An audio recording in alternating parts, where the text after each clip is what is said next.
Getting old way too early.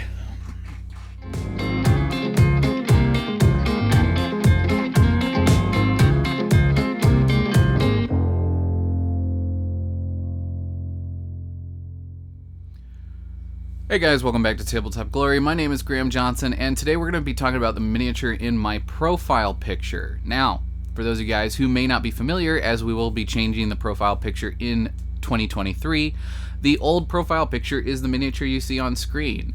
Now, these pastel colors are achieved using washes, and I'll be talking about the exact colors soon.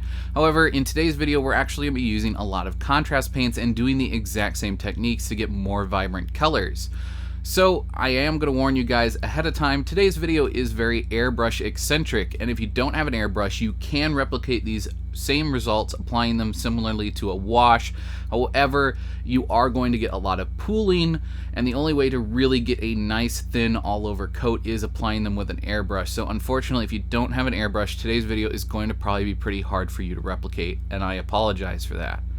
In any case, this miniature is from the Malign Portent set, which is made by Games Workshop for their Age of Sigmar line. I'm a huge fan of the endless spells in the Malign Portent set, as I usually use them for D&D for different spell effects.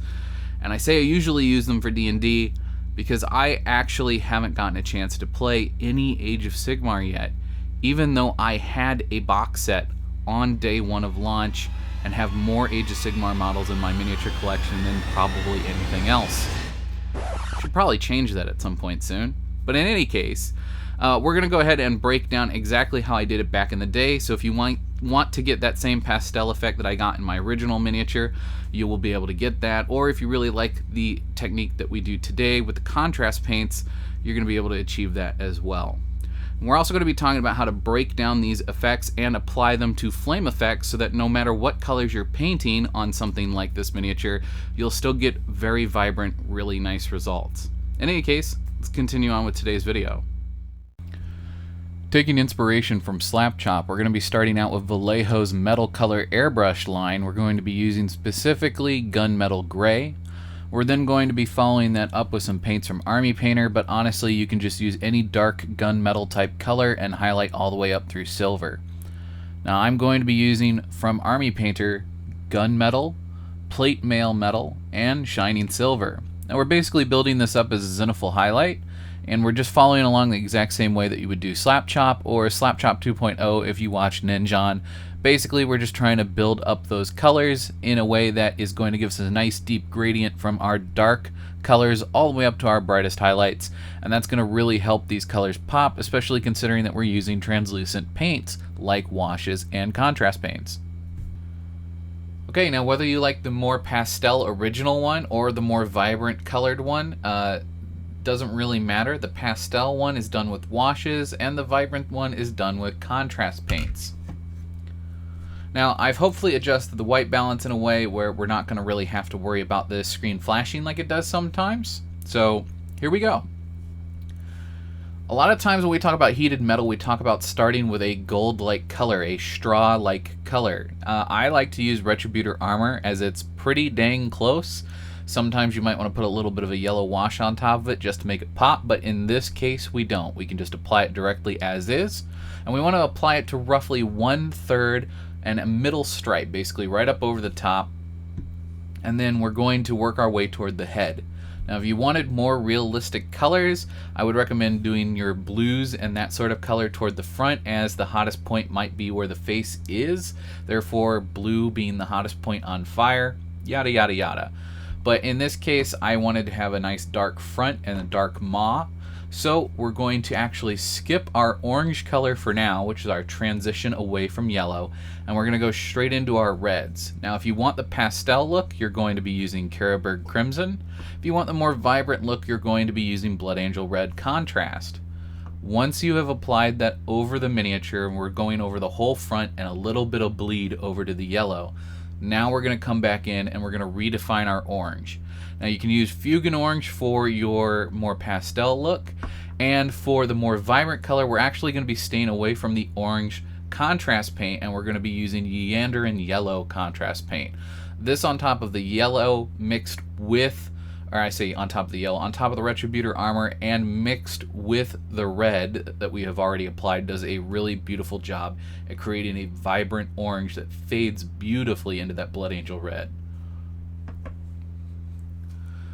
Then as we begin to work our way back down the miniature, we're going to be starting off with our blues, again coming right out of that yellow color. We're going to be using, for our pastel look, we want to use Drakenhof Nightshade, and for our contrast paint, we're going to be using our Blood Angel, our Ultramarine Blue contrast paints. That is going to just be a beautiful fade into that gold. Again, just like the front, instead of going immediately into our green, we're going to skip over the green, as the green can be very overpowering if we add too much. So starting from the very tail, we're going to go ahead and start out with our purples. So our purple in this case would be Druchii Violet for the more pastel colors, and I believe it's pronounced Sayeshi, not really sure. Sayeshi Purple from Contrast. That's going to be the very tip of the tail. And then to blend those colors together, we're going to be adding some of our greens. Now again, for the pastel, we're going to be using Beltan Green. And then for the contrast, more vibrant colors, we're going to be using Warpstone Lightning. I believe they're just calling it Warp Lightning these days, but I think when it first came out, it was Warpstone. And that's our color range for our rainbow color. Okay, and now for the announcement part. So I made a little post on the community section of our page here and stated that I would also be showing you guys how to apply this effect to flames, like other colored flames, whether it's fire flames, purple flames, green flames, whatever the case is. But I have decided to apply that to a bonus video, and I'm going to give you guys the option of choosing the color that you'd like to see me apply this to. So I have another one of these miniatures, another one of these skulls, and I'm going to allow you guys to pick what color you'd like to see me do flame effects in. So post comments down below and let me know what colors you'd like to see, and I will take that into consideration, and the person with the most upvotes, or the color that I see the most, I will go ahead and do that. And feel free to suggest color combinations if you think that that would look really interesting. Now for the more announcement-y type thing. I did make a post and said I would make a video talking about it, so this is the end of the video, and this is me talking about it. Going forward in 2023, I have decided that I would rather put out quality rather than quantity. And as my miniature collection starts to shrink, my ability to create videos has started to grow. I have tested a lot of things on YouTube to see what works and what doesn't work, and I've come to the conclusion of the things that need to change as well as the qualities that need to change, and as a result, because of my personal schedule, I am going to have to spend more time working on videos, which means that I will probably only be putting out one long format video per month and 1 or 2 short videos similar to like what you guys got today, where it's probably going to end right around the 10-minute mark, irregardless of content. It may be a combination of tips and tricks or other things like that that would normally just get thrown into YouTube Shorts. I will combine them into a video showing off the do's and don'ts, but the reality is that there will probably only be one long format video for the time being going into 2023. I'm going to do my best to keep up with the upload schedule from this point forward to the end of December, so there will still be a video every other week, just like we've done all year this year. But going into 2023, I am only guaranteeing 1 video a month. I will do everything in my power to put out 2 to 3 videos a month, but the reality is that I will probably only have time to put out 1 video a month. Now, it's not just the change in editing and things like that. For those of you who know, I don't just do YouTube full time. I also own a hobby store. It's an online hobby store, which is linked in the link tree. We're currently trying to bring that back from the dead, as it kind of died during COVID. I had a physical location where the hobby store was located, and COVID just killed it. Between COVID and employee theft, which was something that I never could have seen coming, that killed the store. It's just the reality of it. So I'm currently in the process of attempting to bring my hobby store back to life, which may or may not happen. And I am currently in the process of taking over my dad's business, the family business. And I will probably be doing that pretty much until I can't do it anymore, just because of the nature of the business. And hopefully YouTube will have grown enough by then that I won't need to worry about what's going to happen at that point. Fingers crossed. But yes, my personal schedule has resulted in me wanting to spend more time on editing, which means I'm only guaranteeing one video a week. I know that's not great, and in exchange for that, when I have time to do live streams, I'm going to start doing live streams regardless of whether we're monetized here on the channel or not. Originally, I was kind of holding that hostage and only wanted to do live streams once we had become monetized here on the channel, as live streams don't count toward getting monetized, but I realized that that was, maybe it was just a bit selfish or something like that, but when I have time to do live streams, I will start doing live streams here on YouTube.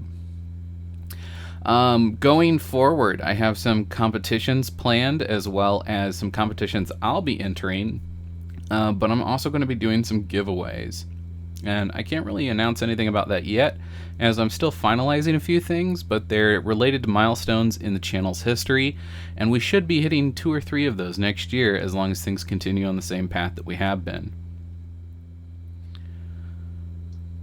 In any case, I know that you guys weren't super excited when I went from uploading a video every week to every other week, and I'm very aware that going down to 1 video a month probably isn't great for a lot of you either.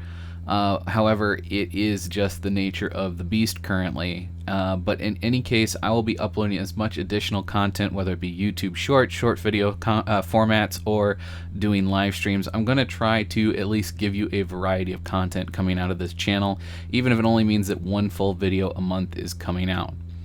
Irregardless, guys, thank you guys so much for all the love and support. Always feel free to give comments down below on ideas for future videos, even if it's just a concept of a video and you're not really sure how I can turn it into a video or a little bit of a challenge or something. I will find a way to link multiple ideas together to create content for you guys. Thank you so much for all the love and support. And as always, may your display case always be filled and your pile of shame never run empty. Until next time.